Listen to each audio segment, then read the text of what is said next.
Welcome to our channel. Today we how to subscribe to LSTM time series forecasting tutorials step by step clearly. Open your preferred web browser. Navigate to the YouTube website. In the search bar at the top, type LSTM time series forecasting tutorials.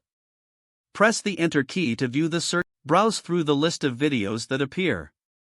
Identify a channel or video that focuses on LSTM time series forecasting. Click on the channel name to access their main page. If prompted, sign in to your Google account. Select All to receive notifications for all new uploads.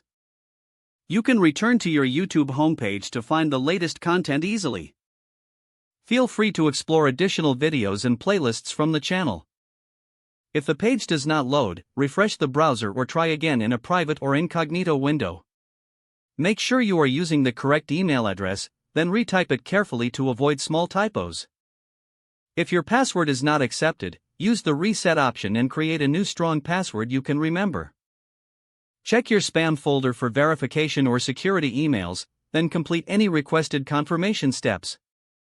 Enable two-factor authentication if available to improve account security and reduce unauthorized access risk. After signing in, review your profile details so your contact information and settings are accurate and current. If you see an error message, note it down and try again after restarting your device and internet connection. Log out when you finish, especially on shared devices, to keep your account and payment information secure. If the page does not load, refresh the browser or try again in a private or incognito window. Make sure you are using the correct email address, then retype it carefully to avoid small typos.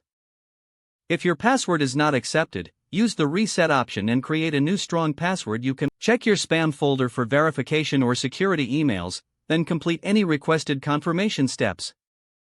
Enable two-factor authentication if available to improve account security and reduce unauthorized access risk. After signing in, review your profile details so your contact information and settings are accurate and current. If you see an error message, note it down and try again after restarting your device and internet connection. Log out when you finish, especially on shared devices, to keep your account and payment information secure. If the page does not load, refresh the browser or try again in a private or incognito window. Make sure you are using the correct email address, then retype it carefully to avoid small typos. Don't forget to like this video and subscribe to our channel for more step-by-step tech guides.